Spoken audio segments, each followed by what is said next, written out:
Assalamualaikum warahmatullahi wabarakatuh. Alhamdulillah, bertemu lagi bersama saya Asep Kurnia dengan NPM 2201106. Untuk kali ini saya akan merangkum dan membahas materi mengenai budaya organisasi. Budaya organisasi menurut Mangkunegara yaitu seperangkat asumsi atau sistem keyakinan, nilai, dan norma yang dikembangkan dalam organisasi yang dijadikan pedoman tingkah laku bagi anggotanya untuk mengatasi adaptasi eksternal dan integrasi internal.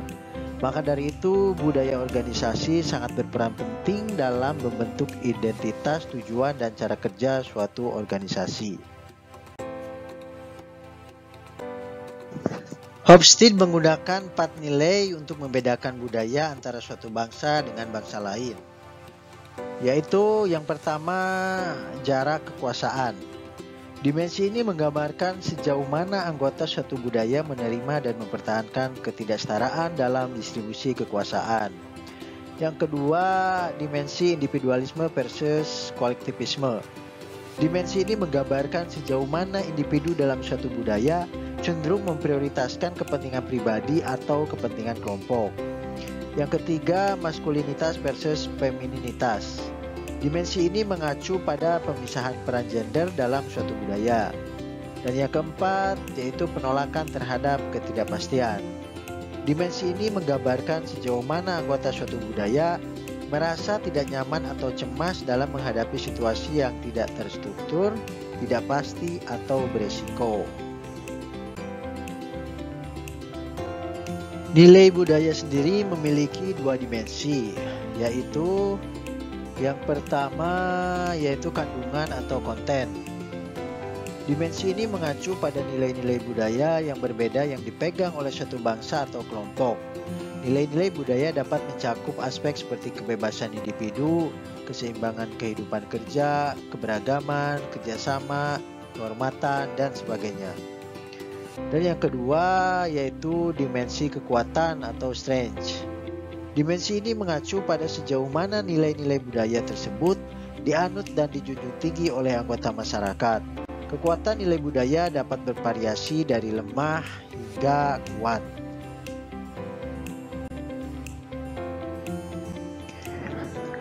Menurut Edgar Schein, budaya organisasi dapat dipahami melalui 3 jenjang atau level, diantaranya yang pertama yaitu jenjang atas. Jenjang ini mencakup elemen budaya yang terlihat secara langsung seperti simbol, perilaku, struktur organisasi, dan kebijakan yang dapat diamati atau dipahami oleh orang luar. Yang kedua ada jenjang menengah. Jenjang ini merujuk pada nilai yang dianut dan dinyatakan secara resmi oleh organisasi yang berfungsi sebagai panduan untuk perilaku dan pengambilan keputusan di dalam organisasi. Dan yang terakhir ada jenjang bawah. Jenjang ini mencakup asumsi-asumsi dasar yang tidak disadari dan diasumsikan secara tidak langsung oleh anggota organisasi. Asumsi-asumsi ini berkaitan dengan kepercayaan, harapan, norma, dan paradigma yang mendasari perilaku anggota organisasi. Oke, adapun unsur-unsur budaya organisasi yaitu diantaranya yang pertama ada unsur nilai dan kepercayaan. Nilai-nilai ini membentuk landasan budaya dan mengarahkan tindakan dan keputusan karyawan.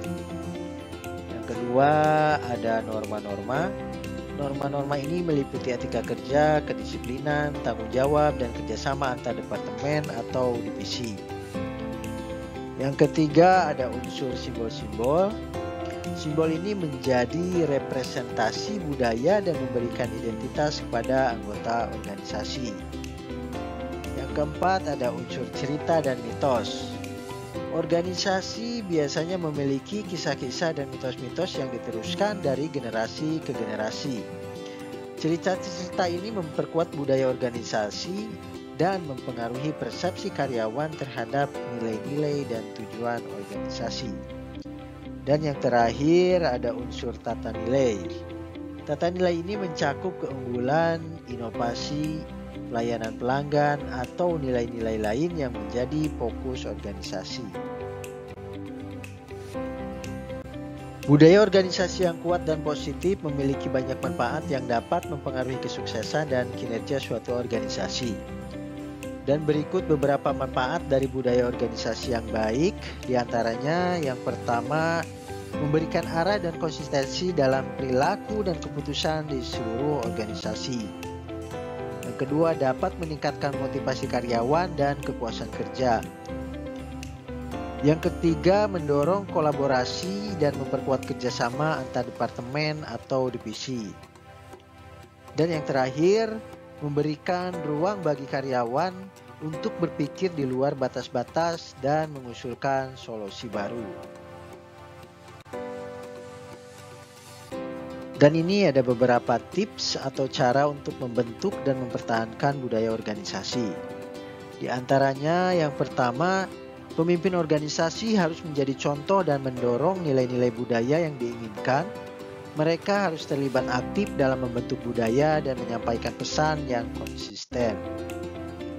Yang kedua, karyawan harus diberikan informasi yang jelas mengenai nilai-nilai dan tujuan organisasi.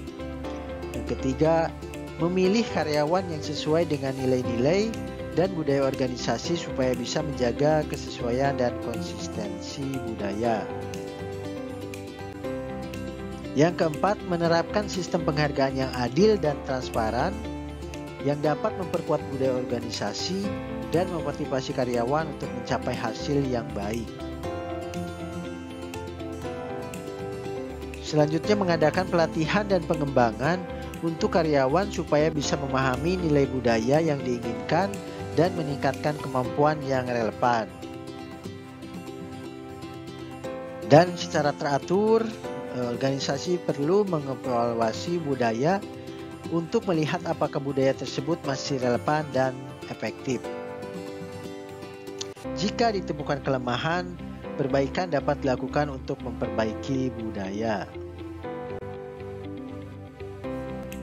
Baiklah, kesimpulan yang bisa kita ambil dari materi budaya organisasi ini yaitu budaya organisasi ini mencerminkan nilai-nilai, norma-norma, kepercayaan, perilaku, dan praktek-praktek yang menggambarkan cara kerja dan interaksi dalam suatu organisasi. Budaya organisasi juga memiliki peran yang sangat penting dan juga signifikan dalam kesuksesan dan kinerja suatu organisasi.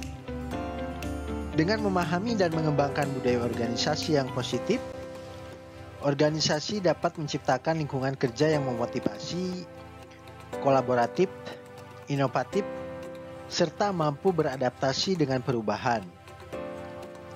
Budaya organisasi yang kuat akan menjadi aset yang berharga dalam mencapai keberhasilan baik jangka pendek maupun jangka panjang bagi organisasi itu sendiri. Baiklah, seperti biasa di akhir sesi dan sebelum saya tutup, ini ada pertanyaan mengenai materi budaya organisasi. Apa strategi yang dapat dilakukan oleh perusahaan untuk mempertahankan budaya organisasi yang kuat dan konsisten dalam menghadapi perubahan dan tantangan? Demikianlah materi budaya organisasi yang bisa saya sampaikan. Kurang lebihnya mohon maaf. Terima kasih atas perhatiannya. Wabillahi taufiq wal hidayah. Wassalamualaikum warahmatullahi wabarakatuh.